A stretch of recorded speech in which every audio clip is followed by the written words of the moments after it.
Hi everyone, welcome back to another episode of Tusk Gaming. In this episode, we're playing Dungeons & Dragons Online, and I've been asked to do a review of classes.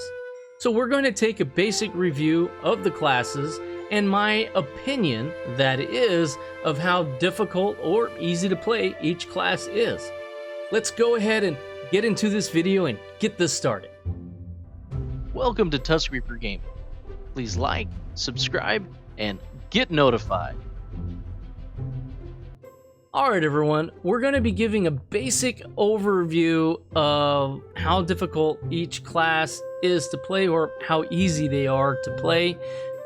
For you first lifers out there, that means your first characters out there, maybe a second character, and you're kind of wanting to understand the classes a little bit better. This video may actually help get you there.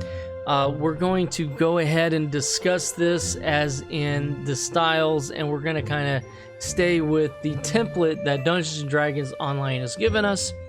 To reduce the amount of time that this video is going to take, we're just going to be very basic. If you want more specifics or have a desire to know more about a particular build, please go ahead and leave a comment. I read each and single one of them, and ask the community. We may be able to help. All right, so moving forward, we're going to be discussing the melee classes first. Fighter is a heavy arms melee combatant with heavy armor, and they have issues mitigating incoming damage at times, as well as healing themselves. So they're going to be a challenging class to play, even though their solo ability is good. It's kind of irrelevant unless if you have a buddy with you, which now you're not soloing. Barbarian is similar to that of the fighter as far as the arms go, but they have issues with healing. They can mitigate incoming damage fairly decent. That's what barbarians do. They can also rage to do incredible amounts of damage. They wear up to medium armor, therefore making them still a challenging class to play. Although at low levels they are good, but you really need a buddy. So in my opinion, I don't think soloing with a barbarian is all that great in higher level dungeons. Now, the Paladin is a little bit of a different story. They are the mightiest of mights as far as melee combatants go. They wear heavy armor. They use a large amount of weapons. They can heal themselves, lay on hands, get cleric spells as they level up, and turn undead. Although they do base a lot of their infrastructure as far as ability goes on wisdom for their spell points and available spells, and then charisma to turn undead, as well as to help heal themselves with lay on hands and some other special abilities that rely on that. Monk is a little bit of a challenge to play. You have to get used to playing them. I have a problem playing the monk because I'm not up on watching my hotbar to light up, stating that a certain skill is ready to go, and either heal myself or do massive damage. I kind of got a problem with that. It's nothing personal against the monk. I just have a challenge playing them for whatever reason. But their solo ability can be very good if you learn how to play them. So I would reserve them for at least a second life character, unless if your heart desires to play the monk for your first life, then do so. I mean, that's what you're here to do. You're here to have fun, and I'm here to encourage that. Now, as we rank the melee combatants here, monk is going to be 4, fighter is going to be 3, barbarian is going to be 2, and paladin is, of course, my number 1 choice for the melee combatants. And you're going to want to focus on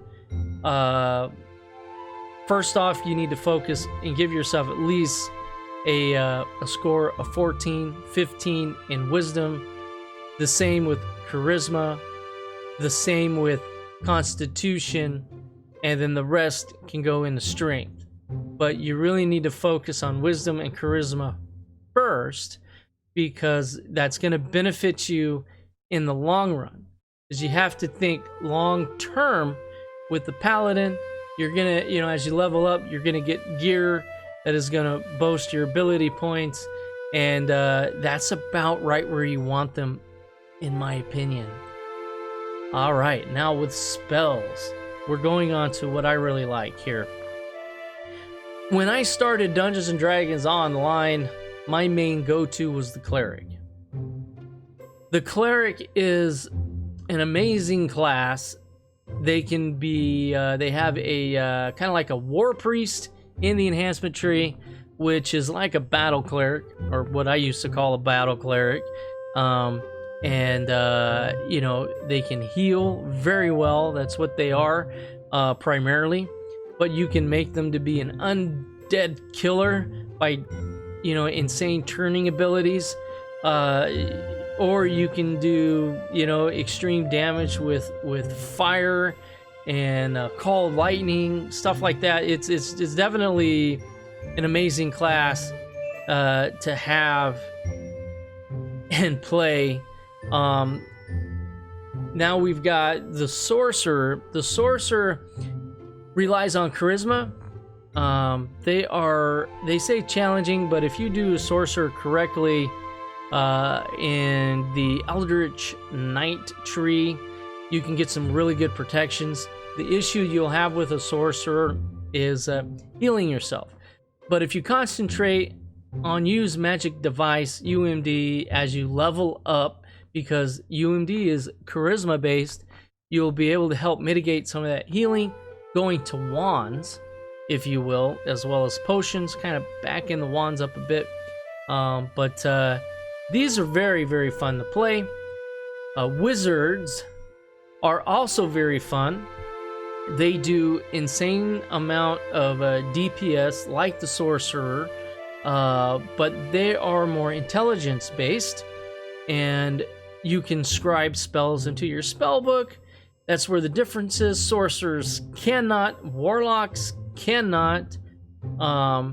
You get a good amount of spell points, and you can change your spells out at all your rush shrines or in the inn to kind of prepare yourself for the particular dungeon you're going in.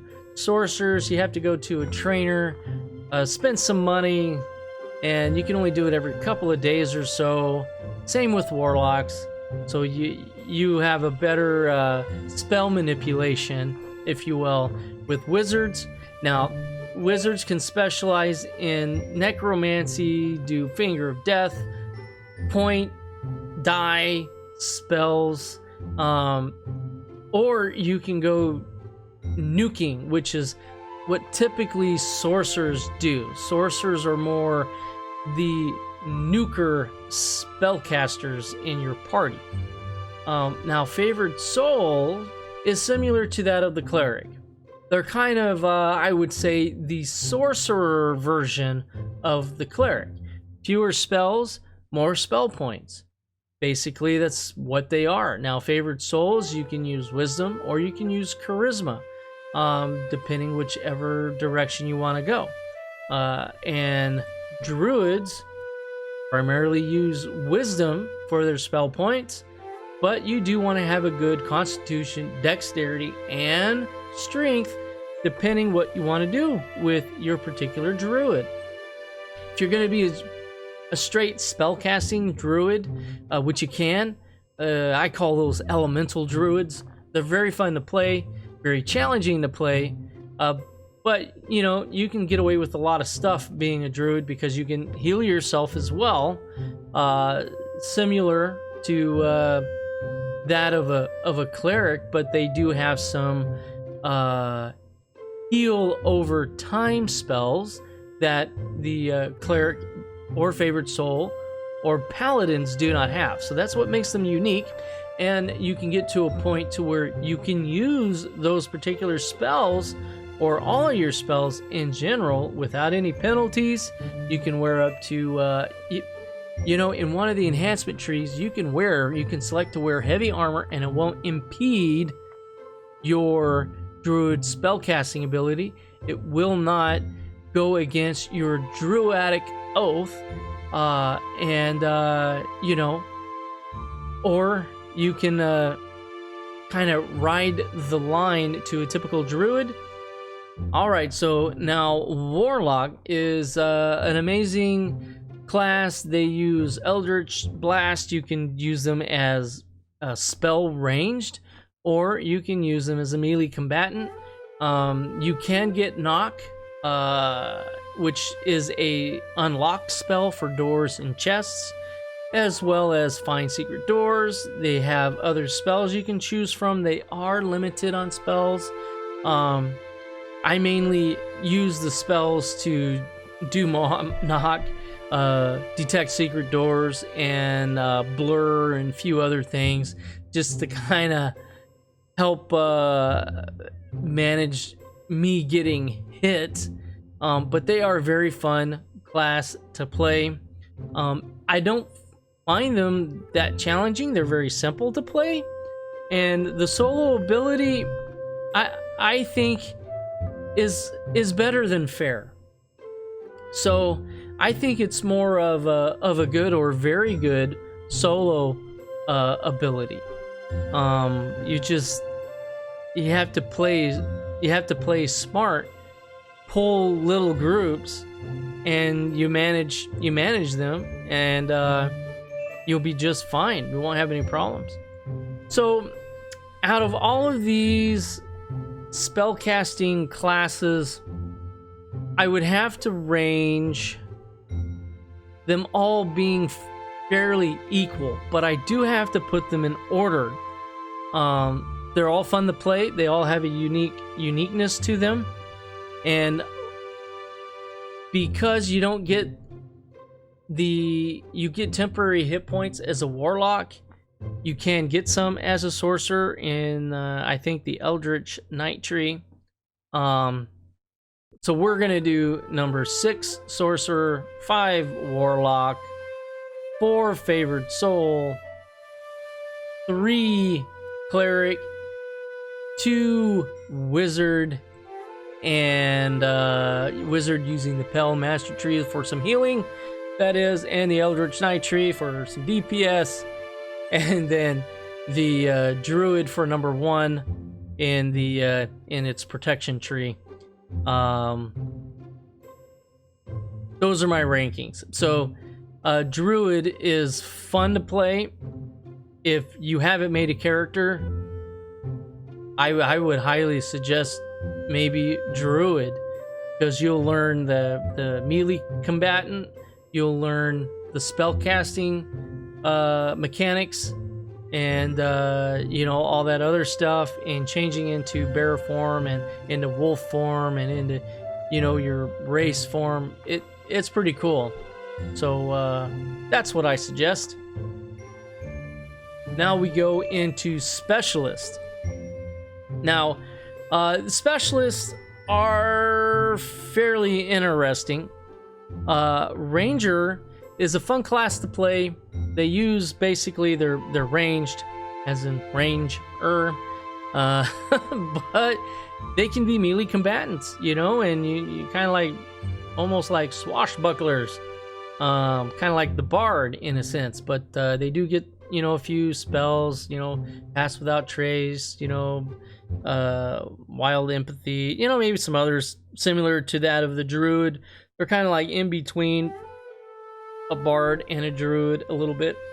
So they are very, very fun and versatile to play, but I would not play them for a first life. Unless if you've always loved rangers and you know them from pen and paper, then you already have some insight to how the mechanics work. So, you know, no harm, no foul. Play what you love what you play. Next is rogue. Rogue are the masters of disabling traps, opening doors, opening chests, They're very interesting to play. If you have a healer with you, a cleric, favorite soul, paladin, bard, druid, then why not play a rogue? They are very fun and they'll help get you through some of those sticky situations. Now, a bard is also a fun class to play. I like playing them. They are a bit of a challenge, especially in the beginning, until you get higher levels. Then you get a ton of interesting and unique spells. Again, I do not recommend them as a first life character, but they're very, very fun to play. You'll want to focus on charisma, more or less, for the majority of your skills and some spells. Artificer is one of the top classes that you can play and have a lot of fun with. They do have some interesting, unique spells themselves, buffs, protections, as well as like a flame turret. It's pretty cool. They do great DPS. Typically, you're gonna want to use a heavy or light repeating crossbow. And they do get a pet, a little iron defender, and you can wind up having a whole lot of fun with the artificer. They're also very similar to a rogue. They can disable traps, open chests, find those pesky secret doors. They're based off of intelligence and dexterity for the majority of their skills. Alchemists, they're a unique class. They really are. They're similar, kind of in between that of I would say artificer or bard. In my opinion, the pen and paper version of an artificer is kind of an alchemist, or has alchemistic abilities. Just DDO has broken that into a separate class. They can be easy to play and they can be a challenge to play. Depends on your play style. Try to be as ranged as you can. As you can see, this particular character keeps throwing vials of Vycoscus fluid everywhere. Anyways, in my opinion, ranking the specialist classes, I would have to say Alchemist 5, Ranger 4, Rogue and Bard are kind of tied for 2 and 3, and then Artificer is 1. Artificer is going to be, out of the specialists, going to be the easiest to play and also give you some fundamentals. You don't have to remain ranged with the Artificer. You can be a melee combatant with them if you so choose to. It's all about how you want to do it, and whatever makes you happy. Now, just an overview of the iconics. I've only unlocked a couple of these because you have to buy them or buy the particular upgrades, packages, whatever from Dungeons & Dragons, the DDO online store. But they have some breakdowns of really what they are. I'd like to check out the Purple Dragon, but they're just like a high-end heroic fighter. That would be kind of interesting. My favorite out of all of these, those that have watched my channel already know this, it's the Deep Gnome. It's the Deep Gnome Pale Master Wizard. It's a very interesting combination and tree. I do love the Deep Gnome. Alright guys, well, down in the comments, tell me how you feel. Which ones are the best to play? Which classes should a first-time player play? And in my opinion, out of all of these, we've reviewed Paladin is number 1 for a melee combatant. Spells is going to be Druid, which can also be a melee combatant. And then the Specialist is going to be Artificer. And then, of course, the iconic hero of the day is Deep Gnome. And my number one pick, most easiest to play, fun to play, dependable, I'm gonna say a Druid. Alright guys, well, thanks again for tuning in. I apologize that this was a very long video. Please don't forget to like, subscribe, and share this content. Hit that notification bell. It means a lot to me. And, we will catch you next time. Thank you for watching Tusk Reaper Gaming. If you haven't already, please like, subscribe, and hit that notification bell.